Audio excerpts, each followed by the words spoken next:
Okay. So explain ಮಾಡ್ತಾ ಹೋಗ್ತೀನಿ ನೋಡಿ. ಕೇಳಿಸ್ತಾ ಇದೆಯಲ್ಲ? ಹಲೋ ಯಶೋಧ ಅವರವ್ರೆ. ಸೊ ಎಕ್ಸ್ಪ್ಲೈನ್ ಮಾಡ್ತಾ ಹೋಗ್ತೇನೆ ನೋಡಿ. ಸೊ ಫಸ್ಟ್ ಕ್ವಶನ್ ನೋಡಿ, ಹವ್ಯಕ ಕನ್ನಡ ಅಂತ ಕೊಟ್ಟಿದ್ದಾನೆ. ಸೊ ಹವ್ಯಕ ಕನ್ನಡ ಎಂಬುದು ಇದು ಪ್ರಾದೇಶಿಕ ಉಪಭಾಷೆನೂ ಆಗುತ್ತೆ ಮತ್ತು ಸಾಮಾಜಿಕ ಉಪಭಾಷೆನೂ ಆಗುತ್ತೆ. ಸೊ ಎರಡೂ ಕೊಟ್ಟಿದ್ದಾನೆ. ಸೊ ನೋಡೋಣ ಕೀ ಆನ್ಸರ್ ಯಾವುದಂತ. ಸೊ ಪ್ರಾದೇಶಿಕ ಉಪಭಾಷೆಗಳು, ಸೊ ನೆಕ್ಸ್ಟ್ ಇವು ಯಾವ ಅಂದರೆ ನಮ್ಮ ಗುಲ್ಬರ್ಗ ಕನ್ನಡ, ಕಲಬುರ್ಗಿ ಕನ್ನಡ ಮತ್ತು ಮೈಸೂರು ಕನ್ನಡ, ಕರಾವಳಿ ಕನ್ನಡ ಅಂತ ಏನು ಬರ್ತಾವಲ್ಲ, ಸೊ ಅವನ್ನ ನಾವು ಪ್ರಾದೇಶಿಕ ಉಪಭಾಷೆಗಳಂತ ಕರಿತೀವಿ. ಸೊ ನೆಕ್ಸ್ಟ್ ನಾನು ಇದೆಲ್ಲ ಗ್ರಾಮರ್ ಮುಗಿದ್ಮೇಲೆ ನೆಕ್ಸ್ಟು ದ್ರಾವಿಡ ಭಾಷಾ ಸಾಹಿತ್ಯ ಮತ್ತು ಕನ್ನಡ ಉಪಭಾಷೆಗಳು ಬಂದಾಗ ಹವ್ಯಕ ಕನ್ನಡ ಕೂಡ ಬಗ್ಗೆನೂ ಹೇಳ್ತೀನಿ. ಸೊ ಇದಕ್ಕೆ ಪ್ರಾದೇಶಿಕ ಉಪಭಾಷೆ ಮತ್ತು ಸಾಮಾಜಿಕ ಉಪಭಾಷೆ ಎರಡೂ ಆಗುತ್ತೆ. ಸೊ ನೋಡೋಣ ಅವ್ರು ಕೀ ಆನ್ಸರ್ ಏನು ಕೊಡ್ತಾರಂತ. ಸೊ ಇನ್ನು ನೋಡಿ, ವೀರೇಂದ್ರ ಹೆಗಡೆ. ಸೊ ಕರ್ನಾಟಕ ರತ್ನ ಪ್ರಶಸ್ತಿ ಯಾರ್ಯಾರು ತಗೊಂಡಿದ್ದಾರೆ, ಸೊ ಅವರೆಲ್ಲ ಓದ್ಕೋಬೇಕು. ಸೊ ರೀಸೆಂಟಾಗಿ ನಮ್ಮ ಸಾಹಸ ಸಿಂಹ ವಿಷ್ಣುವರ್ಧನ್ ಅವ್ರಿಗೆ ಕೊಟ್ಟರು, ಮತ್ತು ಸರೋಜಾದೇವಿ ಅವ್ರಿಗೆ ಕೊಟ್ಟರು. ಸೊ ಹಂಗಾಗಿ ಒಂದ್ಸರಿ ಲೀಸ್ಟ್ ನೋಡ್ಕೊಳ್ಳಿ. ಸೊ ಕೇಳ್ತಾನೆ. ಸೊ ನೆಕ್ಸ್ಟ್ ನೋಡಿ, ಜಲಪಾತ ಅಂತ ಇದೆ. ಸೊ ಇದು ಯಾವ ಕ್ರಿಯಾದಿಂದ ಬಂದಿದೆ ಅಂತ ಕೇಳಿದ್ದಾನೆ. ಸೊ ಇವು ಸ್ಥಾನಾಂತರ ಸ್ವೀಕರಣ, ರೂಪಾಂತರ ಸ್ವೀಕರಣ, ಇನ್ನು ಭಾಷಾಂತರ ಸ್ವೀಕರಣ, ಶಬ್ದ ಸ್ವೀಕರಣ. ಸೊ ಇವೆಲ್ಲ ಭಾಷಾ ವ್ಯತ್ಯಾಸದಲ್ಲಿ ಸೊ ಧ್ವನಿ ವ್ಯತ್ಯಾಸ, ಅರ್ಥ ವ್ಯತ್ಯಾಸ ಅಂತ ಬಂದಾಗೆಲ್ಲ ಬರುತ್ತೆ. ಸೊ ನಾನು ಈ ವಿಡಿಯೋ ಮಾಡ್ತಿರೋ ಉದ್ದೇಶ ಈ ಕ್ವಶನ್ ಪೇಪರ್ ಬಿಡಿಸೋದಲ್ಲ. ಸೊ ನೆಕ್ಸ್ಟ್ ನೀವು ಯಾವ ಥರ ಓದ್ಕೋಬೇಕು ಅನ್ನೋದನ್ನ ಮಾಡ್ತಾ ಇದ್ದೀನಿ. ಸೊ ನೆಕ್ಸ್ಟ್ ನೋಡಿ, ಶಂಕರ್ ಮೊಕಾಶ ಪುಣೇಕರ್ ಅಂತ ಇದೆ. ಸೊ ಇವರು ಕೆಲವೊಂದು ಜನ ಇವ್ರ ಹೆಸರೇ ಕೇಳಿರಲ್ಲ ನೀವು. ಸೊ ಶಂಕರ್ ಮೊಕಾಶಿ ಪುಣೇಕರ್ ಯಾರಂದ್ರೆ, ಸೊ ಇವರು ಕೇಂದ್ರ ಸಾಹಿತ್ಯ ಅಕಾಡೆಮಿ ಪ್ರಶಸ್ತಿ ಪುರಸ್ಕೃತರು. ಸೊ ನಾನು ಯಾವಾಗಲೂ ಹೇಳ್ತಾ ಇರ್ತೀನಿ, ಸೊ ಶಂಕರ್ ಯಾರು ಕೇಂದ್ರ ಸಾಹಿತ್ಯ ಅಕಾಡೆಮಿ ಪ್ರಶಸ್ತಿ ಪಡೆದವರು ಮತ್ತು ಜ್ಞಾನಪೀಠ ಪ್ರಶಸ್ತಿ ಪಡೆದವರು ಮತ್ತೆ ನೃಪತುಂಗ ಪ್ರಶಸ್ತಿ ಪಡೆದವರು, ಆಮೇಲೆ ಈ ರಾಷ್ಟ್ರ ಕವಿಗಳು ಮತ್ತೆ ಸಮನ್ವಯ ಕವಿಗಳು ಅಂತ ಬರ್ತಾರೆ. ಸೊ ಇವ್ರ ಕವಿಗಳ ಕೃತಿಗಳು ಕಂಪಲ್ಸರಿ ನಿಮ್ಗೆ ಗೊತ್ತಿರಲೇಬೇಕು. ಸೊ ಒಂದ್ಸರಿ ನೀವು ನೋಡ್ಕೊಂಡು ಹೋಗ್ಬೇಕು. ಅಟ್ಲೀಸ್ಟ್ ಏನು ಗೊತ್ತಿಲ್ಲ ಅಂದ್ರೂ ಕೂಡ ಕೇಂದ್ರ ಸಾಹಿತ್ಯ ಅಕಾಡೆಮಿ ಪ್ರಶಸ್ತಿ ಯಾವ ಕೃತಿಗೆ ಬಂದಿದೆ, ಸೊ ಅದನ್ನು ನೀವು ನೋಡ್ಕೊಂಡಿರ್ಬೇಕು. ಸೊ ಶಂಕರ ಮೊಕಾಶಿ ಪುಣೇಕರ್ ಇದಾರಲ್ಲ, ಸೊ ಇವರಿಗೆ ಏನಾಗಿದೆ ಅಂದರೆ ಕೇಂದ್ರ ಸಾಹಿತ್ಯ ಅಕಾಡೆಮಿ ಪ್ರಶಸ್ತಿ ಬಂದಿದೆ. ಸೊ ಇದು ನೆನ್ಪಿಟ್ಕೊಳ್ಳಿ. ನೆಕ್ಸ್ಟ್ ನೋಡಿ, ಎಚ್ ತಿಪ್ಪೇರುದ್ರ ಸ್ವಾಮಿ ಬಗ್ಗೆ ಕೇಳಿದ್ದಾರೆ. ಸೊ ಇವರು ಕೂಡ ಅಷ್ಟೇ, ಇವರಿಗೆ ಕೇಂದ್ರ ಸಾಹಿತ್ಯ ಅಕಾಡೆಮಿ ಪ್ರಶಸ್ತಿ ಬಂದಿದೆ. ಸೊ ನಾನು ಹೇಳ್ತೀನಲ್ಲ, ಕವಿಗಳಂತ ಬಂದಾಗ ನೀವು ಎಲ್ಲ ಕವಿಗಳನ್ನು ಓದ್ಕೊಳ್ಳೋ ಅವಶ್ಯಕತೆ ಇಲ್ಲ. ಜ್ಞಾನಪೀಠ ಪ್ರಶಸ್ತಿ ಯಾರು ಪಡೆದಿದ್ರೆ ಅವರು ಪೂರ್ತಿಯಾಗಿ ಓದ್ಕೋಬೇಕು. ಮತ್ತು ಯಾರು ಕೇಂದ್ರ ಸಾಹಿತ್ಯ ಅಕಾಡೆಮಿ ಪ್ರಶಸ್ತಿ ಯಾರು ಪಡ್ಕೊಂಡಿದ್ದಾರಲ್ಲ, ಸೊ ಅವರು ಕೃತಿಗಳು ಯಾವ್ಯಾವ ಇದಾವೆ ಅವೆಲ್ಲ ನೋಡ್ಕೋಬೇಕಾಗತ್ತೆ. ಸೊ ಇಲ್ಲಿ ಪರಿಪೂರ್ಣದೆಡೆಗೆ ಮತ್ತು ಕದಳೆಯ ಕರ್ಪೂರ ಮತ್ತು ಜ್ಯೋತಿ ಬೆಳಗಿತ್ತು, ಇವು ಮೂರು ಕೂಡ ತಿಪ್ಪೇರುದ್ರ ಸ್ವಾಮಿ ಅವ್ರದ್ದಾಗಿರುತ್ತೆ. ಇನ್ನು ನಾಲ್ಕನೇದು ಕಲ್ಯಾಣ ಸ್ವಾಮಿ ಅವ್ರದ್ದಲ್ಲ. ನೆಕ್ಸ್ಟ್ ನೋಡಿ, ಈ ಕೆಳಗಿನವುಗಳಲ್ಲಿ ಯಾವುದೋ ಹೊಂದಾಣಿಕೆ ಆಗುವುದಿಲ್ಲ ಅಂತ ಕೊಟ್ಟಿದ್ದಾನೆ. ಸೊ ನಾನು ಮತ್ತೆ ಹೇಳ್ತಾ ಇದ್ದೀನಿ ನೋಡಿ. ಸೊ ನೋಡಿ, ನಾಲ್ಕನೇ ಆಪ್ಷನ್ ನೋಡಿ, ನಾ ಕಂಡ ಪಡುವಣ ಶಿವರಾಮ ಕಾರಂತ ಅಂತ ಇದೆ. ಸೊ ನಮ್ಗೆ ಇಲ್ಲಿ ಇವ್ರು 4 ಕವಿಗಳು ಯಾರು, ರಹಿಮತ್ ತರೀಕೆರೆ, ಕೀರಂ ನಾಗರಾಜ ಮತ್ತು ದೇವಯ್ಯ ಹರವೆ. ಇವರು ಎಲ್ಲರ ಬಗ್ಗೆ ಗೊತ್ತಿಲ್ಲ ಅಂದ್ರೂ ಕೂಡ ಶಿವರಾಮ್ ಕಾರಂತ್ ಅವ್ರ ಬಗ್ಗೆ ಗೊತ್ತಿದ್ದೆ ಸಾಕಲ್ವಾ. ಸೊ ಶಿವರಾಮ್ ಕಾರಂತ್ ಯಾವ್ಯಾವ ಕೃತಿ ಬರ್ತಾರೆ ಗೊತ್ತಿದ್ರೆ ನಾವು ಇದಕ್ಕೆ ಆನ್ಸರ್ ಮಾಡ್ಬೋದು. ಸೊ ನಾ ಕಂಡ ಪಡುವಣ ಏನಿದೆ, ಇದು ಶಿವರಾಮ್ ಕಾರಂತರದಲ್ಲ. ಸೊ ಇದು ಸಿದ್ದಯ್ಯ ಪುರಾಣಿಕ ಅವರು ಬರೆದ ಕೃತಿ ಅನ್ಸುತ್ತೆ. ಸೊ ನಿಮಗೆ ಶಿವರಾಮ್ ಕಾರಂತ್ ಕೃತಿಗಳಂತ ಗೊತ್ತಿದ್ರೆ ಸೊ ನಿಮಗೆ ಈಸಿಯಾಗಿ ಈ ಆನ್ಸರ್ ಗೊತ್ತಾಗಿರೋದು. ಸೊ ಉಳಿದುವೆಲ್ಲ ಕರೆಕ್ಟ್ ಆಗಿದ್ದಾವೆ. ನೆಕ್ಸ್ಟ್ ನೋಡಿ, ಈ ಕೆಳಗಿನ ಕವನ ಸಂಕಲನಗಳಲ್ಲಿ ಯಾವುದು ಸಿದ್ದಯ್ಯ ಪುರಾಣಿಕರ ಕವನ ಸಂಕಲನವಲ್ಲ ಅಂತ ಕೊಟ್ಟಿದ್ದೇನೆ. ಸೊ ಅಗೇನ್ ಸಿದ್ದಯ್ಯ ಪುರಾಣಿಕರವರು ಕೂಡ ಪ್ರಶಸ್ತಿ ಪಡ್ಕೊಂಡಿರೋ ಆಗಿರ್ತಾರೆ. ಸೊ ಅವರೆಲ್ಲ ಏನೇ ಬರ್ತಿದ್ರೆ ಎಲ್ಲ ನೋಡ್ಕೋಬೇಕು ನೀವು. ಸೊ ಅವರು ಮೊದಲು ಮಾನವನಾಗು ಅವ್ರದ್ದೇ ಆದ ಕೃತಿ, ಅದೇ ಕವನ ಸಂಕಲನ.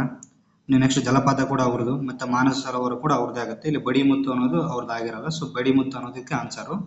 ನೆಕ್ಸ್ಟ್ ದಲಿತ ಸೂರ್ಯ ನೋಡಿ. ದಲಿತ ಸೂರ್ಯ ಅಂತ ಬಂದಾಗ ನಮಗೆ ಪದ ನೋಡಿದಾಗ ಅರ್ಥ ಆಗುತ್ತೆ ಇದು ದಲಿತ ಸಾಹಿತ್ಯ ಸಂಬಂಧಪಟ್ಟಿದ್ದು ಅಂತ. ಸೊ ಸಿದ್ಧಲಿಂಗಯ್ಯ ಆಗಿರ್ಬೋದು, ಮತ್ತೆ H.J. ಲಕ್ಕಪ್ಪ ಗೌಡ, ಇವರೆಲ್ಲ ದಲಿತ ಸಾಹಿತ್ಯದಲ್ಲಿ ಬರ್ತಾರೆ. ನಾವೀಗ ನೆಕ್ಸ್ಟ್ ಹೊಸಗನ್ನಡ ಸಾಹಿತ್ಯ ಘಟ್ಟಗಳನ್ನು ನೋಡ್ತಾ ಹೋಗ್ತೀವಿ. ನವ್ಯ ಸಾಹಿತ್ಯ, ನವೋದಯ ಸಾಹಿತ್ಯ ಮತ್ತೆ ಪ್ರಗತಿಶೀಲ ಸಾಹಿತ್ಯ. ಸೊ ಬಂಡಾಯ ದಲಿತ ಸಾಹಿತ್ಯದಲ್ಲಿ ಸಿದ್ಧಲಿಂಗಯ್ಯ ಮತ್ತೆ H.J. ಲಕ್ಕಪ್ಪ ಗೌಡ ಕಂಡು ಬರ್ತಾರೆ. ಸೊ ದಲಿತ ಸೂರ್ಯ ಕೃತಿ ಬರೆದವರು H.J. ಲಕ್ಕಪ್ಪ ಗೌಡ. ಸೊ ಇವರು ಕೂಡ ಈ ನವ್ಯ ಸಾಹಿತ್ಯದಲ್ಲಿ ಯಾರು ಬರ್ತಾರೆ, ನವೋದಯ ಸಾಹಿತ್ಯದಲ್ಲಿ ಯಾರು ಬರ್ತಾರೆ, ಮತ್ತೆ ಪ್ರಗತಿಶೀಲ ಸಾಹಿತ್ಯದಲ್ಲಿ ಯಾರು ಬರ್ತಾರೆ, ಪ್ರಮುಖ ಕವಿಗಳದ್ದು ಕೃತಿಗಳು ನೋಡ್ಕೊಂಡು ಹೋಗ್ಬೇಕಾಗತ್ತೆ. ನೀವು ನೆಕ್ಸ್ಟ್ ನೋಡಿ, ಕಾರ್ಯ ಕಾದಂಬರಿ ಕರ್ತೃ ಯಾರಂತ ಕೇಳಿದ್ದಾರೆ. ಸೊ ಕಾರ್ಯ ಕಾದಂಬರಿ ಬರೆದವರು ಅರವಿಂದ ಮಾಲಗತ್ತಿ. ಸೊ ನೀವು ಅರವಿಂದ ಮಾಲಗತ್ತಿ, ದೇವನೂರು ಮಾಧವ ಇವರೆಲ್ಲ ಪ್ರಖ್ಯಾತ ಕವಿಗಳು ಇವರೆಲ್ಲ. ಸೊ ಅರವಿಂದ ಮಾಲಗತ್ತಿ ನೀವು ಕೇಳಿರ್ಬೋದು. ಗೌರ್ಮೆಂಟ್ ಬ್ರಾಹ್ಮಣ ಅಂತ ಇವ್ರದ್ದು ಆತ್ಮಕಥನ ಇದೆ. ಸೊ ಇದು ನಮಗೆ ಪಾಠ ಆಗಿ ಕೂಡ ಬಂದಿತ್ತು. ಮತ್ತು ದೇವನೂರು ಮಾಧವರದು ಒಡಲಾಳ ಕೃತಿ ಗೊತ್ತು ನಿಮಗೆ, ಮತ್ತು ಕುಸುಮ ಬಾಲೆ ಗೊತ್ತು. ಸೊ ಈ ಕವಿಗಳದೆಲ್ಲ ಲೀಸ್ಟ್ ನೋಡ್ಕೊಳ್ಳೇಬೇಕಾಗುತ್ತೆ ನೀವು. ಇನ್ನು ಕೃಷ್ಣ ಹಾಲನಹಳ್ಳಿ, ಖಾಂಡೇಕರ್ ಕೂಡ ಇವರು ಪ್ರಮುಖ ಕವಿಗಳು. ಸೊ ಇವ್ರ ಕೂಡ ಬಗ್ಗೆನೂ ಕೂಡ ನೋಡ್ಕೋಬೇಕು. ಇನ್ನು ಹರಿಸಮಾಸ ಅಂದರೆ ಕನ್ನಡ ಮತ್ತು ಸಂಸ್ಕೃತ ಪದ ಸೇರೋದು. ಈಗ ಸಮಾಸ ಅಂದರೆ ಏನು, ಒಂದು ಕನ್ನಡ ಪದ ಸೇರಿ ಸಮಾಸ ಹಾಕಬೇಕು, ಇಲ್ಲ ಸಂಸ್ಕೃತ ಪದ ಸೇರಿ ಸಮಾಸ ಹಾಕಬೇಕು. ಹರಿಸಮಾಸ ಯಾವಾಗ ಆಗುತ್ತೆ ಅಂದರೆ ಕನ್ನಡ ಮತ್ತೆ ಸಂಸ್ಕೃತ ಪದ ಸೇರಿದಾಗ ಹರಿಸಮಾಸ ಅಂತ ಕರಿತೀವಿ. ಈ ಉದಾಹರಣೆ ಮಳೆಗಾಲ ಅಂತ ಕರಿತೀವಿ. ಸೊ ಮಳೆ ಅನ್ನೋದು ಕನ್ನಡ ಪದ ಆದರೆ ಕಾಲ ಎಂಬುದು ಸಂಸ್ಕೃತ ಪದ ಆಗುತ್ತೆ. ಸೊ ಈ ಥರ ಬರ್ತವೆ. ಸೊ ಅವಕ್ಕೆ ನಾವು ಹರಿಸಮಾಸ ಅಂತ ಕರಿತೀವಿ. ಇನ್ನು ಉದಾಹರಣೆಗಳು ಬರ್ತವೆ, ನಾನು ಸಮಾಸ ಬಂದಾಗ ಉದಾಹರಣೆಗಳು ಕೊಟ್ಟುಕೊಂತ ಹೋಗ್ತೀನಿ.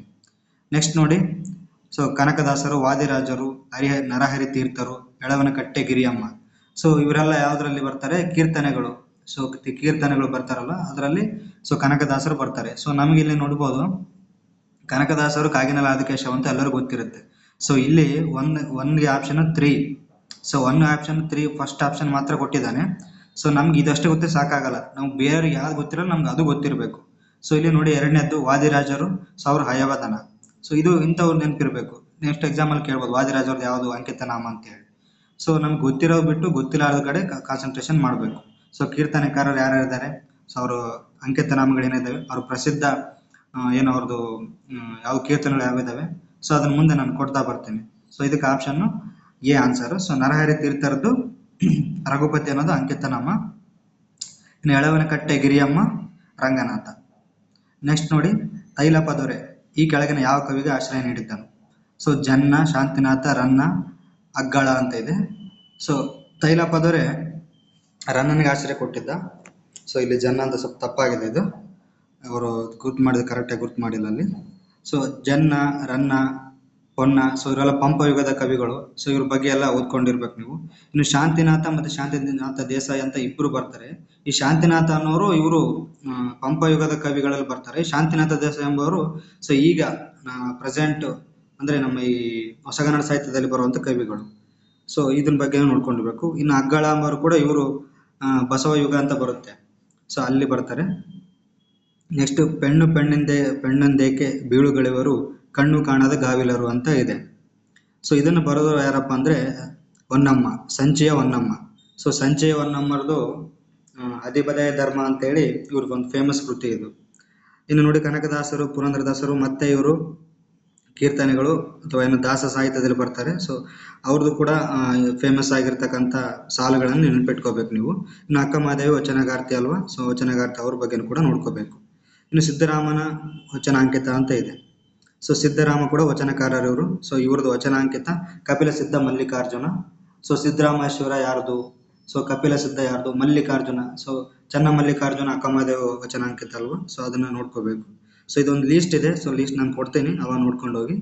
ನೆಕ್ಸ್ಟ್ ಗಜಶಾಸ್ತ್ರ ಶಬ್ದಕೋಶದ ಕರ್ತೃ ಯಾರಂತ ಕೇಳಿದ್ದಾರೆ. ಸೊ ಗಜಶಾಸ್ತ್ರ ಶಬ್ದಕೋಶ ಬರೆದವರು ಟಿ ವಿ ವೆಂಕಟಾಚಲ ಶಾಸ್ತ್ರಿ ಆಗಿರ್ತಾರೆ. ಸೊ ಇವರು ಕೂಡ ನೃಪತುಂಗ ಪ್ರಶಸ್ತಿ ಸಿಕ್ಕಿದೆ ಅನ್ಸುತ್ತೆ, ಕೇಂದ್ರ ಸಾಹಿತ್ಯ ಅಕಾಡೆಮಿ ಪ್ರಶಸ್ತಿ ಕೂಡ ಸಿಕ್ಕಿದೆ ಇವರಿಗೆ.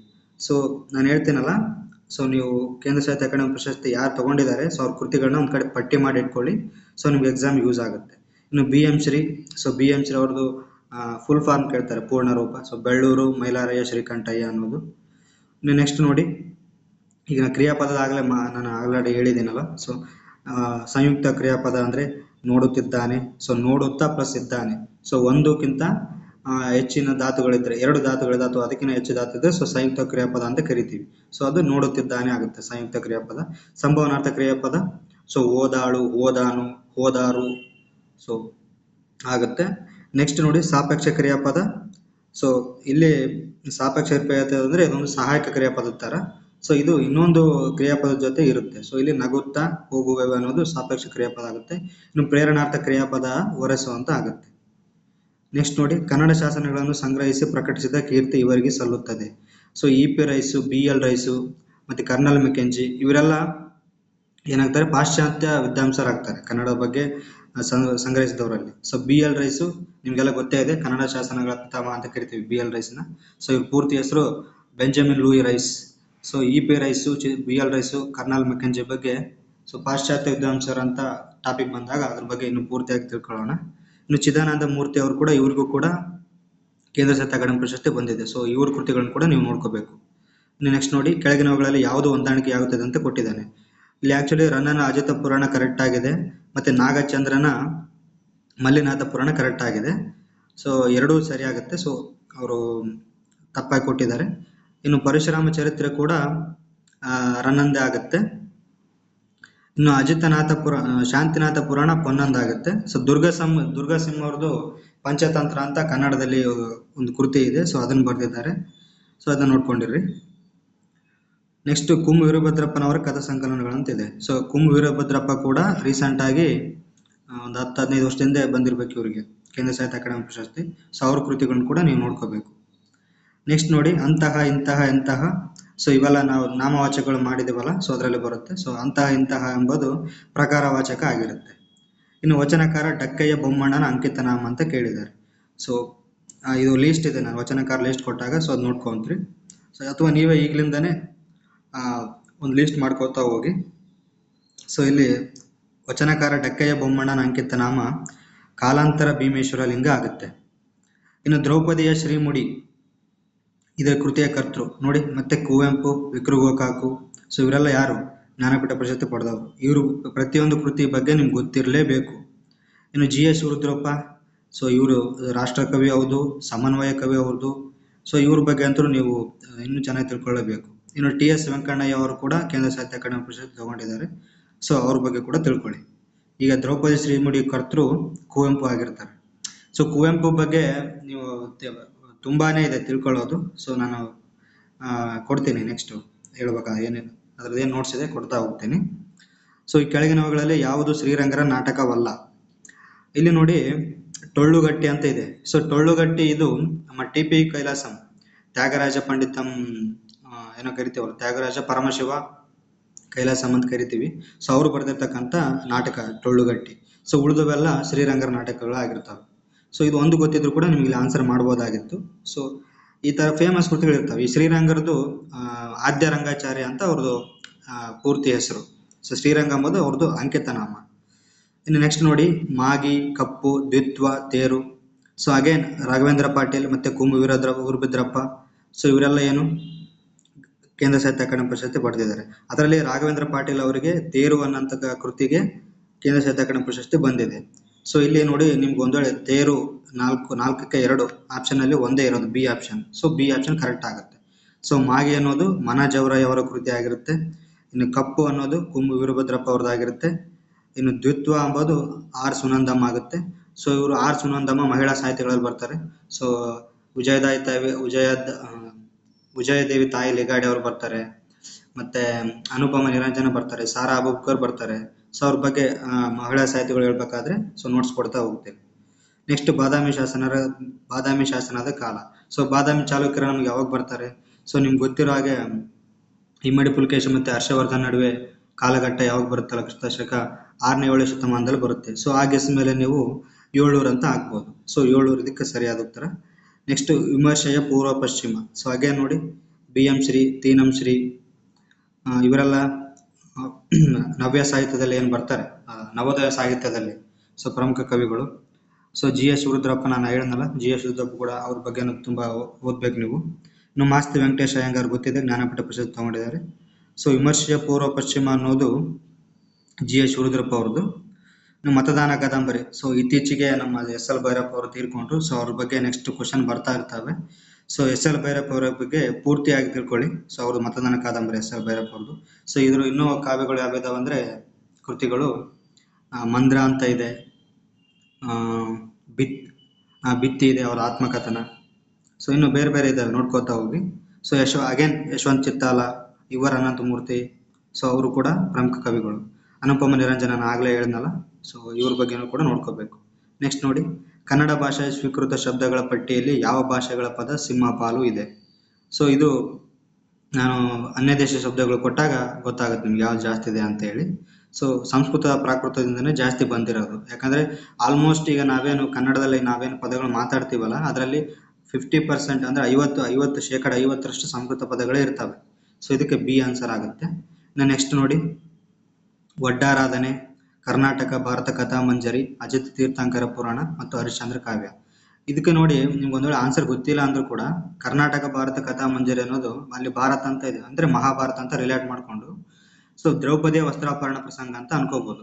ಸೊ ಇಲ್ಲಿ 2ಗೆ 2 ಯಾವ್ದಿದೆ ಆಪ್ಷನ್? ಬಿ ಒಂದೇ ಇರೋದು. ಸೊ ಹಂಗಾಗಿ ಬಿ ಆಪ್ಷನ್ ಕರೆಕ್ಟ್ ಆಗುತ್ತೆ. ಸೊ ಕರ್ನಾಟಕ ಭಾರತ ಕಥಾಮಂಜರಿ ದ್ರೌಪದಿಯ ವಸ್ತ್ರಾಪರಣ ಪ್ರಸಂಗದ ಬಗ್ಗೆ ಇದೆ. ಇನ್ನು ವಡ್ಡಾರಾಧನೆ ಕಾರ್ತಿಕ ಋಷಿಯ ಕಥೆ ಬಗ್ಗೆ ಇದೆ. ನೆಕ್ಸ್ಟ್ ಅಜಿತ ತೀರ್ಥಂಕರ ಪುರಾಣ ಸಾಗರ ಚಕ್ರವರ್ತಿ ಕಥೆ ಬಗ್ಗೆ ಇದೆ. ಇನ್ನು ಹರಿಶ್ಚಂದ್ರ ಕಾವ್ಯ ವಶಿಷ್ಠ ವಿಶ್ವಾಮಿತ್ರ ಪ್ರಸಂಗ. ಸೊ ಹರಿಶ್ಚಂದ್ರ ಕಾವ್ಯ ರಾಘವಾಂಕ ಬರೆದಿರ್ತಕ್ಕಂಥ ಕೃತಿ. ನೆಕ್ಸ್ಟ್ ನೋಡಿ ಅಜಿತ ತೀರ್ಥಂಕರ ಪುರಾಣ, ಅಜಿತ ಪುರಾಣ ಹೇಳಿದ್ನಲ್ಲ ನಾನು ಆಲ್ರೆಡಿ, ಸೊ 11. ಇನ್ನು ಪೂರ್ವ ಪದವು ಸಂಖ್ಯಾವಾಚಕ, ಸರ್ವನಾಮ, ಗುಣವಾಚಕ, ಕೃದಂತಗಳಲ್ಲಿ ಒಂದಾಗಿದ್ದು ಉತ್ತರ ಪದವು ಕಾರಕವಾಗಿದ್ದರೆ ಅದು ಗಮಕ ಸಮಾಸ ಆಗುತ್ತೆ. ಸೊ ದ್ವಿಗು ಸಮಾಸ ಅಂದ್ರೆ ಸಂಖ್ಯಾವಾಚಕ ಇರಬೇಕು ಪೂರ್ವ ಪದ. ತತ್ಪುರುಷ ಸಮಾಸ ಅಂದ್ರೆ ಸೊ ಪೂರ್ವ ಪದ ಮತ್ತು ಉತ್ತರ ಪದ ಎರಡೂ ಕೂಡ ನಾಮಪದ ಆಗಿರಬೇಕು. ಇನ್ನು ಕರ್ಮಧಾರಯ ಸಮಾಸ ಪೂರ್ವ ಪದ ವಿಶೇಷಣ ಆಗಿದ್ದು ಸೊ ಉತ್ತರ ಪದ ವಿಶೇಷ ಆಗಿದ್ರೆ ಅದಕ್ಕೆ ಕರ್ಮಧಾರಯ ಸಮಾಸ ಅಂತ ಕರಿತೀವಿ. ಸೊ ಸಮಾಸಗಳು ಬಂದಾಗ ಇದಕ್ಕೆ ಇನ್ನಷ್ಟು ಎಕ್ಸಾಂಪಲ್ ನೋಡ್ತಾ ಹೋಗ್ತೇನೆ. ನೆಕ್ಸ್ಟ್ ಮಾತ್ರಾಗಣ ಛಂದಸ್ಸಿನಲ್ಲಿ ಅನಿಯಮಿತ ಸಾಲುಗಳೆಲ್ಲ ಪದ್ಯ. ಸೊ ಕಂದ ಪದ್ಯ ಮತ್ತೆ ಅಕ್ಷರ ವೃತ್ತಗಳು, ಅದು ಖ್ಯಾತ ಕರ್ನಾಟಕ ವೃತ್ತಗಳು ಮತ್ತೆ ಷಟ್ಪದಿ, ಸೊ ಇವೆಲ್ಲ ನಮ್ಗೆ ಯಾವುದು ಛಂದಸ್ಸಲ್ಲಿ ಬಂದಾಗ ನೋಡ್ತಾ ಹೋಗ್ತೀವಿ. ಸೊ ರಗಳೆ ಏನಿದೆ ಇದರಲ್ಲಿ ಯಾವುದೇ ಸಾಲುಗಳ ಏನೋ ನಿಯಮ ಇರೋದಿಲ್ಲ, ಎಷ್ಟು ಸಾಲುಗಳು ಬೇಕಾದರೂ ರಚಿಸಬಹುದು ರಗಳೆ. ಸೊ ಕಂದ ಪದ್ಯದಲ್ಲಿ 4 ಸಾಲುಗಳಿರ್ತವೆ, ಷಟ್ಪದಿಯಲ್ಲಿ 6 ಸಾಲುಗಳಿರ್ತವೆ. ನೆಕ್ಸ್ಟ್ ಪದ್ಯದಲ್ಲಿ 2 ವ್ಯಂಜನಗಳಿಂದ ಕೂಡಿದ ಶಬ್ದವು ಪುನರಾವೃತ್ತಿ ಆದರೆ, ಇದು ನೋಡಿ ರೀಸೆಂಟ್ ಆಗಿ ಇದ್ರ ಮೇಲೆ ಬಹಳ ಕ್ವಶನ್ ಕೇಳ್ತಾನೆ ಇದ್ದಾನೆ. ಸೊ ಯಮಕ, ಚಿತ್ರಕವಿತ್ವ, ವೃತ್ಯಾನುಪ್ರಾಸ, ಚೇಕಾನುಪ್ರಾಸ. ಈ ಚೇಕ ಅಂದ್ರೆ 2 ಅಂತ ಅರ್ಥ ಬರುತ್ತೆ, ಚೇಕ ಅಂದ್ರೆ 2 ಅರ್ಥ ಅಂತ ಬರುತ್ತೆ. ಸೊ ಇದಕ್ಕೆ ಆನ್ಸರ್ ಚೇಕಾನುಪ್ರಾಸ. ಇನ್ನು ಒಂದೇ ಪದ ಒಂದು ವ್ಯಂಜನ ಪುನರಾವೃತ್ತಿ ಆದ್ರೆ ಅದಕ್ಕೆ ವೃತ್ಯಾನುಪ್ರಾಸ ಅಂತ ಕರಿತೀವಿ. ಸೊ ಯಮಕ ಅಂದ್ರೆ 3 ಅಥವಾ 3ಕ್ಕಿಂತ ಹೆಚ್ಚು ಪದಗಳ ಏನು ಪುನರಾವರ್ತನೆ ಆದ್ರೆ ಅದಕ್ಕೆ ಯಮಕ ಅಂತ ಕರಿತೀವಿ. ಸೊ ಚಿತ್ರಕವಿತ್ವ ಅಂದ್ರೆ 1 ಅಥವಾ 2 ಅಥವಾ 3 ಅಕ್ಷರಗಳಿಂದ ಕವಿಗಳು ಏನು ಒಂದು ಕವನವನ್ನು ಕಟ್ತಾರೆ ಅಥವಾ ಏನು ಸಾಲುಗಳನ್ನು ಕಟ್ತಾರೆ. ಸೊ ಅದಕ್ಕೆ ಚಿತ್ರಕವಿತ್ವ ಅಂತ ಕರಿತೀವಿ. ಸೊ ಇದಕ್ಕೆ ಎಕ್ಸಾಂಪಲ್ಸ್ ನೋಡ್ತಾ ಹೋಗ್ತೀವಿ ನಾವು ಮುಂದೆ. ನೆಕ್ಸ್ಟ್ ನೋಡಿ, 1 ಅಥವಾ ಅನೇಕ ವಾಕ್ಯಗಳು ಒಂದು ಪ್ರಧಾನ ವಾಕ್ಯಕ್ಕೆ ಅಧೀನವಾಗಿದ್ದರೆ ಅದನ್ನ ಮಿಶ್ರ ವಾಕ್ಯ ಅಂತ ಕರಿತೀವಿ. ಇನ್ನು ಸಂಯುಕ್ತ ವಾಕ್ಯ ಅಂದ್ರೆ ಇದು ಸಂಯೋಜಿತ ವಾಕ್ಯ ಅಂದ್ರೆ ಸೊ ಒಂದು ವಾಕ್ಯ ಇರ್ತತೆ, ಸೊ ಅದಕ್ಕೆ ಸೊ ಇದು ಡೆಫಿನೇಷನ್ ನೋಡ್ಕೊಂಡು ಹೋಗಿರಿ. ಸೊ ನನಗೆ ಸರಿಯಾಗಿ ನೆನಪಾಗ್ತಾ ಇಲ್ಲ. ನೆಕ್ಸ್ಟ್ ನೋಡಿ, ಕೃದಂತ ಧಾತು, ಕೃದಂತ ವಿಶೇಷಣ, ಕೃದಂತ ಭಾವನಾಮ ಮತ್ತೆ ಕೃದಂತ ಅವ್ಯಯ. ಸೊ ಇದು ಕೃದಂತಗಳು ಬಂದಾಗ ಮತ್ತೆ ತದಿತಾಂತಗಳು ಬರ್ತವೆ, ಅವಾಗ ಇನ್ನೂ ಎಕ್ಸ್ಪ್ಲೇನ್ ಮಾಡ್ತಾ ಹೋಗ್ತೀನಿ. ಸೊ ಇಲ್ಲಿ ಆನ್ಸರ್ ಬಂದ್ಬಿಟ್ಟು ಇದಕ್ಕೆ ಸೊ ಎ ಸಿ ಎರಡೂ ಒಂದೇ ಇದಾವೆ, ನೋಡ್ಬೋದು ನೀವು ಗಮನಿಸಿದ್ರೆ. ಸೊ ಎ ಸಿ ಎರಡಲ್ಲಿ ಯಾವ್ದು ಹಾಕಿದ್ರು ಸೊ ಕರೆಕ್ಟ್ ಆಗುತ್ತೆ. ಸೊ ಕೃದಂತ ಧಾತು ಅಂದ್ರೆ ಮಾಡುತ್ತಾ, ಇಲ್ಲ ಆಕ್ಚುಲಿ ಅದು ತಪ್ಪದು. ಕೃದಂತ ಧಾತು ಯಾವ್ದು ಬರುತ್ತೆ ಅಂದ್ರೆ ಕೃದಂತಾವ್ಯಯ ಯಾವ್ದಂದ್ರೆ ಮಾಡುತ್ತಾ ತಿನ್ನುತ್ತಾ ಬರುತ್ತೆ. ಸೊ 3ನೇದ್ದು 4ನೇದಕ್ಕೆ 3 ಆನ್ಸರು, ಕೃದಂತಾವ್ಯಯ, ಮಾಡುತ್ತಾ, ತಿನ್ನುತ್ತಾ. ಇನ್ನು ಕೃದಂತ ಭಾವನಾಮ ಅರಿವುದು, ಬೆರೆಯುವುದು. ಇನ್ನು ಕೃದಂತ ವಿಶೇಷಣ ಕಾಣದ ಕಣ್ಣು, ಕೇಳಿದ ಮಾತು ಆಗುತ್ತೆ. ಕೃದಂತ ಧಾತು ನಗಿಸು ಆಗುತ್ತೆ. ಇನ್ನು ಛಂದೋ ವಿಕಾಸ ಕೃತಿಯನ್ನು ರಚಿಸಿದವರು ಯಾರು? ಸೊ ನೋಡಿ ಮತ್ತೆ ಹೇಳಿದ್ನಲ್ಲ, ಸೊ ಟಿ.ವಿ. ವೆಂಕಟೇಶ್ವರ ಶಾಸ್ತ್ರಿ ಮತ್ತೆ ಬಂದರು, ಬಿ.ಎಂ. ಶ್ರೀ ಮತ್ತು ಡಿ.ಎಸ್. ಕರ್ಕಿ. ಸೊ ಇವರೆಲ್ಲ ಫೇಮಸ್ ಕವಿಗಳು. ಸೊ ಇವ್ರ ಬಗ್ಗೆ ನೀವು ತಿಳ್ಕೊಳ್ಳೇಬೇಕು. ಡಿ.ಎಸ್. ಕರ್ಕಿ ಅವ್ರದ್ದು ಅಚ್ಚೇವು ಕನ್ನಡದ ದೀಪ ಅಂತ ಒಂದು ಹಾಡು ಇದೆ. ಸೊ ಅದು ಅವ್ರದ್ದು ಏನಂದ್ರೆ ಒಂದು ಪ್ರಖ್ಯಾತವಾದ ಗೀತೆ ಆಗಿರುತ್ತೆ. ಸೊ ಆರ ಮಿತ್ರ, ಅಕ್ಕಿ ಹೆಬ್ಬಾಳು, ರಾಮಣ್ಣ ಮಿತ್ರ ಅಂತ ಬರ್ತಾರೆ. ಸೊ ಇವ್ರ ಬಗ್ಗೆನೂ ಕೂಡ ತಿಳ್ಕೊಂಡಿರ್ಬೇಕು. ಇನ್ನು ಕುವೆಂಪು ಭಾಷಾ ಭಾರತ ಸ್ಥಾಪನೆ ಆದ ವರ್ಷ ಹೇಳಿದ್ನಲ್ಲ, ಕುವೆಂಪು ಬಗ್ಗೆ ಮತ್ತೆ ಬಂದಿದೆ ಕ್ವಶನ್. ಸೊ ಇದು 2006 ಅನ್ಸುತ್ತೆ. ನೆಕ್ಸ್ಟ್ ನೋಡಿ, ಬೇರು ಕಾಂಡ ಚಿಗುರು ಕೃತಿಯ ಕರ್ತೃ ಯಾರು ಅಂತ ಕೇಳಿದ್ದಾರೆ. Krishna Parameshwara Bhat, V Shivananda, K V. Narayana, M M. Kalburgi. So ಇವರು ಕೂಡ ಎಲ್ಲ ಕವಿಗಳು ಇಂಪಾರ್ಟೆಂಟ್ ಇರ್ತಾರೆ. ಸೊ ಇವ್ರ ಬಗ್ಗೆ ಕೂಡ ನೋಡ್ಕೊಂಡು ಹೋಗಿರಿ. ಇನ್ನು ಎಂ.ಎಂ. ಕಲಬುರ್ಗಿ ಅವರಂತರೂ ಇವ್ರದ್ದು ವಿವಾದನೆ ಆಗಿತ್ತು. ಸೊ ಇವ್ರ ಕೃತಿಗಳ ಬಗ್ಗೆ ಕೂಡ ಒಂದು ಸ್ವಲ್ಪ ಹೆಚ್ಚಿನ ಪ್ರಾಮುಖ್ಯತೆ ಕೊಡಬೇಕಾಗತ್ತೆ. ಇನ್ನು ನೆಕ್ಸ್ಟ್ ನೋಡಿ, ಕೆಳಗಿನವುಗಳಲ್ಲಿ ಯಾವುದು ಕನ್ನಡ ಸಂಧಿ ಅಲ್ಲ? ಸೊ ಆಗಮ ಸಂಧಿ, ಆದೇಶ ಸಂಧಿ, ಲೋಪ ಸಂಧಿ, ಗುಣ ಸಂಧಿ. ಸೊ ನಿಮ್ಗೆ ಗೊತ್ತಿದೆ ಅಲ್ಲ. ಸೊ ಆಗಮ, ಆದೇಶ, ಲೋಪ ಎಲ್ಲ ಕನ್ನಡ ಸಂಧಿಗಳು. ಸೊ ಗುಣಸಂಧಿ ಆಗುತ್ತೆ, ಅದು ಸಂಸ್ಕೃತ ಸಂಧಿ. ಸೊ ಇದರಲ್ಲಿ ಮತ್ತೆ ಸ್ವರ ಸಂಧಿ, ವ್ಯಂಜನ ಸಂಧಿ ಬರ್ತವೆ. ಸೊ ಅದನ್ನ ನೆಕ್ಸ್ಟ್ ನಾನು ಹೇಳ್ತಾ ಹೋಗ್ತೀನಿ. ನೆಕ್ಸ್ಟ್ ಗೌಡಿಕೆ ಎನ್ನುವುದು. ಸೊ ಗೌಡಿಕೆ ಎನ್ನುವುದು ಏನಾಗುತ್ತಪ್ಪ ಅಂದರೆ ತದ್ದಿತಾಂತ ಭಾವನಾಮ ಆಗುತ್ತೆ. ಸೊ ತದ್ದಿತಾಂತ ಕೃತಾಂತಗಳು ನೆಕ್ಸ್ಟ್ ಶೇರ್ ಮಾಡ್ತೇನೆ ಇನ್ನೊಂದು 2-3 ದಿನದಲ್ಲಿ. ನೆಕ್ಸ್ಟು ಈ ಕೆಳಗಿನವುಗಳಲ್ಲಿ ಯಾವುದು ಅಚ್ಚ ಕನ್ನಡದ ಪದವಲ್ಲ. ಸೊ ಉಡುಕು, ನಡುವಳಿಕೆ, ಮೆಲ್ಲಗೆ ಇವೆಲ್ಲ ಅಚ್ಚ ಕನ್ನಡದ ಪದಗಳು. ತಕರಾರು ಅನ್ನೋದು ಸೊ ಅನ್ಯ ದೇಶ ಪದ ಆಗಿರುತ್ತೆ. ನೆಕ್ಸ್ಟ್ ನೋಡಿ, ಈ ಕೆಳಗಿನವುಗಳಲ್ಲಿ ಯಾವುದು ಉತ್ತರ ಪದಾರ್ಥ ಪ್ರಧಾನ ಸಮಾಸ ಅಂತ ಕೇಳಿದ್ದೇನೆ. ಇಲ್ಲಿ ಉತ್ತರ ಪದ ಅಥವಾ ಉತ್ತರ ಪದ ಪ್ರಧಾನಾರ್ಥ ಸಮಾಸಗಳು ಅಂತ ಬಂದಾಗ 5 ಬರ್ತವೆ. ಸೊ ತತ್ಪುರುಷ ಸಮಾಸ, ದ್ವಿಗು ಸಮಾಸ, ಗಮಕ ಸಮಾಸ, ಕ್ರಿಯಾ ಸಮಾಸ ಮತ್ತು ಕರ್ಮಧಾರಯ ಸಮಾಸ ಅಂತ ಬರುತ್ತೆ. ಇಲ್ಲಿ ಅಂಶೀಯ ಅನ್ನೋದು ಏನಿದೆ ಪೂರ್ವ ಪದ ಪ್ರಧಾನ ಸಮಾಸ ಆಗಿರುತ್ತೆ. ಸೊ ಇಲ್ಲಿ ಕ್ವಶನ್ ಸ್ವಲ್ಪ ರಾಂಗ್ ಅಂತ ಅನಿಸುತ್ತೆ. ಸೊ ತತ್ಪುರುಷ ಸಮಾಸ, ದ್ವಿಗು ಸಮಾಸ, ಗಮಕ ಸಮಾಸ ಈ 3 ಕೂಡ ಉತ್ತರ ಪದ ಪ್ರಧಾನ ಸಮಾಸ ಆಗುತ್ತೆ. ಅಂಶೀಯ ಅನ್ನೋದೇನಿದೆ ಪೂರ್ವ ಪದ ಪ್ರಧಾನ ಸಮಾಸ ಆಗುತ್ತೆ. ನೆಕ್ಸ್ಟ್ ನೋಡಿ, ಕೆಲಸ ಮುಗಿಸಿ ಮನೆಗೆ ಹೋಗಿ. ಸೊ ಇದು ವಿದ್ಯಾರ್ಥಕ ವಾಕ್ಯ. ಸೊ ನಾವು ನೋಡಿದ್ವಲ್ಲ, ವಿದ್ಯಾರ್ಥಕ, ಸಂಭಾವನಾರ್ಥಕ, ನಿಷೇಧಾರ್ಥಕ ಅಂದರೆ ಏನು ಅಂತೇಳಿ ಕ್ರಿಯಾಪದದಲ್ಲಿ. ಸೊ ಅರ್ಥದೃಷ್ಟಿಯಿಂದ ಕ್ರಿಯಾಪದಗಳಲ್ಲಿ ನೋಡ್ತಾ ಹೋಗ್ತೀವಲ್ಲ. ಸೊ ಆಜ್ಞೆ ಮಾಡೋದು, ಆರೈಕೆ ಮತ್ತು ಅಪ್ಪಣೆ ಕೊಡೋದು ಅವೆಲ್ಲ ವಿದ್ಯಾರ್ಥಕ ವಾಕ್ಯಗಳಾಗಿರ್ತವೆ.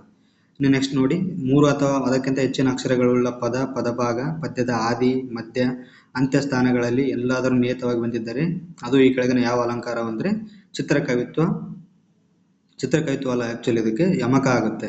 ಸೊ ಆಲ್ರೆಡಿ ಹೇಳಿದ್ನಲ್ಲ, 3 ಅದಕ್ಕಿಂತ ಹೆಚ್ಚಿದ್ರೆ ಅದು ಯಮಕ. 1, 2, 3 ಅಂದರೆ ಏಕಾಕ್ಷರಿ, ದ್ವಯಾಕ್ಷರಿ, ತ್ರಯಾಕ್ಷರಿ ಅಂತ ಬರ್ತವೆ. ಸೊ ಈ 1, 2, 3 ಅಕ್ಷರಗಳನ್ನು ಬಳಸಿಕೊಂಡು ಕವನ ಅಥವಾ ಸಾಲುಗಳನ್ನು ರಚನೆ ಮಾಡ್ತಾ ಹೋದರೆ ಅದಕ್ಕೆ ಚಿತ್ರಕವಿತ್ವ ಅಂತ ಕರಿತೀವಿ. ಯಮಕ ಅಂದರೆ 3 ಅಥವಾ ಅದಕ್ಕಿಂತ ಹೆಚ್ಚು. ಇನ್ನು ಅನುಪ್ರಾಸ, ಚೇಕನುಪ್ರಾಸ ಹೇಳಿದ್ನಲ್ಲ, 2 ವ್ಯಂಜನಗಳು ಪದೇ ಪದೇ ಪುನರಾವರ್ತನೆ ಆದರೆ ಅದಕ್ಕೆ ಚೇಕನುಪ್ರಾಸ ಅಂತ ಕರಿತೀವಿ. ಇನ್ನು ಅನುಪ್ರಾಸ ಅಂದರೆ ಸೊ ಇದನ್ನು ನೋಡ್ಕೊಂಡಿರಿ. ನೆಕ್ಸ್ಟ್ ನೋಡಿ, ಶಬ್ದಮಣಿ ದರ್ಪಣ, ಪ್ರಭುಲಿಂಗ ಲೀಲೆ, ಸಾಹಸ ಭೀಮ ವಿಜಯಂ, ಭರತೇಶ ವೈಭವ. ಶಬ್ದಮಣಿ ದರ್ಪಣ ಕಂದ ಪದ್ಯದಲ್ಲಿದೆ. ಪ್ರಭುಲಿಂಗ ಲೀಲೆ ಚಾಮರಸ ಬರೆದಿದ್ದಾರೆ. ಸೊ ಇದು ಷಟ್ಪದಿಯಲ್ಲಿದೆ. ಸಾಹಸ ಭೀಮ ವಿಜಯಂ ಚಂಪು ಕಾವ್ಯ. ಸೊ ರನ್ನಂದು ಸಾಹಸ ಭೀಮ ವಿಜಯಂ. ಇನ್ನು ಭರತೇಶ ವೈಭವ ಸಾಂಗತ್ಯದಲ್ಲಿದೆ. ಸೊ ಇದಕ್ಕೆ ಆನ್ಸರ್ ಬಂದ್ಬಿಟ್ಟು 4ಕ್ಕೆ 2, 1ಕ್ಕೆ ಕಂದ, ಶಬ್ದಮಣಿ ದರ್ಪಣ ಕಂದ. So 1, 4. So 4th option. 2, 3. So Prabhulinga ಲೀಲೆ ಷಟ್ಪದಿ ಚಾಮರಸ ಬರೆದಿರುವಂಥದ್ದು. ಸಾಹಸ ಭೀಮ ವಿಜಯಂ ಚಂಪು ಕಾವ್ಯ. ಭರತೇಶ ವೈಭವ ಸಾಂಗತ್ಯ ಆಗಿರುತ್ತೆ. ಸೊ ಸಾಂಗತ್ಯ ಕೃತಿಗಳು ಬಂದಾಗ ಇನ್ನೂ ಹೆಚ್ಚಿನ ಇದ್ರ ಬಗ್ಗೆ ಮಾಹಿತಿ ತಿಳ್ಕೊತಾ ಹೋಗ್ತೀವಿ. ನೆಕ್ಸ್ಟ್ 2 ಮಾತ್ರ ಕಾಲಕ್ಕಿಂತ ಹೆಚ್ಚು ಕಾಲದಲ್ಲಿ ಉಚ್ಚರಿಸಲ್ಪಡುವ ಅಕ್ಷರಗಳಿಗೆ ವೃತ್ತ ಸ್ವರಗಳಂತ ಕರಿತೀವಿ. 2 ಕಾಲದಲ್ಲಿ ಆಗಿದ್ರೆ ದೀರ್ಘ ಸ್ವರಗಳಾಗ್ತವೆ. ಸೊ 2 ಮಾತ್ರಕ್ಕಿಂತ ಹೆಚ್ಚು ಅಥವಾ 3 ಮಾತ್ರ ಕಾಲದಲ್ಲಿ ಉಚ್ಚರಿಸಲ್ಪಡುವ ಅಕ್ಷರಗಳಿಗೆ ವೃತ್ತ ಸ್ವರಗಳಂತ ಕರಿತೀವಿ. ಇನ್ನು ಅನುಸ್ವಾರ, ಯೋಗವಾಹ, ಉಸರ್ಗ ಕೂಡ ಯೋಗವಾಹ ಆಗಿರುತ್ತೆ. ನೆಕ್ಸ್ಟ್ ಮಾತ್ರಗಣದಲ್ಲಿ 4 ಪಾದಗಳುಳ್ಳ ಪದ್ಯ. ಸೊ 4 ಪಾದಗಳುಳ್ಳ ಪದ್ಯಕ್ಕೆ ಕಂದ ಅಂತ ಕರಿತೀವಿ. ಇನ್ನು ವೃತ್ತ, ರಗಳೆಗಂತೂ ಸಾಲುಗಳ ನಿಯಮನೇ ಇಲ್ಲ. ಸೊ ವೃತ್ತ, ಸಾಂಗತ್ಯ, ಸೊ ಇವೆಲ್ಲ ಸಾಂಗತ್ಯ ಅನ್ನೋದು ಅಂಶಗಣದಲ್ಲಿ ಬರುತ್ತೆ. ಇನ್ನು ವೃತ್ತ ಅನ್ನೋದು ಅಕ್ಷರಗಣದಲ್ಲಿ ಬರುತ್ತೆ.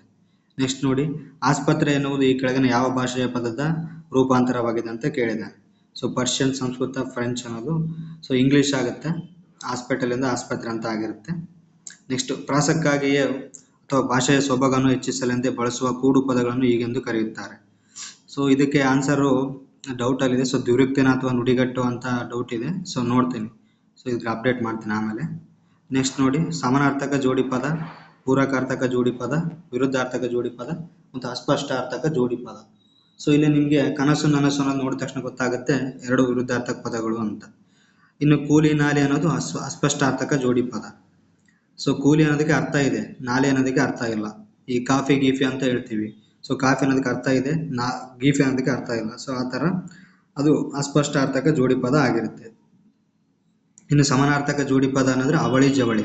ಸೊ ಅವಳಿ ಜವಳಿ ಅನ್ನೋದು ಕೂಡ 2 ಒಂದೇ ಅರ್ಥ ಕೊಡ್ತವೆ. ಇನ್ನು ಪೂರಕಾರ್ಥಕ ಜೋಡಿ ಪದ ಅನ್ನೋದಕ್ಕೆ ಆಚಾರ ವಿಚಾರ ಅಂತ ಕರಿತೀವಿ. ಇನ್ನು ನೆಕ್ಸ್ಟ್, ಕೆಳಗಿನವುಗಳಲ್ಲಿ ಯಾವುದು ಸಾಮಾಜಿಕ ಉಪಭಾಷೆ ಅಲ್ಲ ಅಂತ ಕೇಳಿದ್ದಾರೆ. So Koraga Kannada, Soliga Kannada, Badaga Kannada, Mysuru Kannada. So already ಪ್ರಾದೇಶಿಕ ಉಪಭಾಷೆಗಳನ್ನ ನೋಡಿದ್ವಲ್ಲ, ಮೈಸೂರು ಕನ್ನಡ, ಕರಾವಳಿ ಕನ್ನಡ, ಸೊ ಗುಲ್ಬರ್ಗ ಕನ್ನಡ, ಧಾರವಾಡ ಕನ್ನಡ ಇವೆಲ್ಲ ಏನಾಗ್ತವೆ ಪ್ರಾದೇಶಿಕ ಉಪಭಾಷೆಗಳು ಆಗುತ್ತವೆ. ಸೊ ಬಡಗ ಕನ್ನಡ, ಸೋಲಿಗ ಕನ್ನಡ, ಕೊರಗ ಕನ್ನಡ ಇವೆಲ್ಲ ಸಾಮಾಜಿಕ ಉಪಭಾಷೆಗಳು. ಸೊ ಕನ್ನಡದ ಉಪಭಾಷೆಗಳಂತ ಬಂದಾಗ ಅದ್ರ ಬಗ್ಗೆ ಇನ್ನೂ ಪೂರ್ತಿಯಾಗಿ ನೋಡ್ತಾ ಹೋಗ್ತೀವಿ.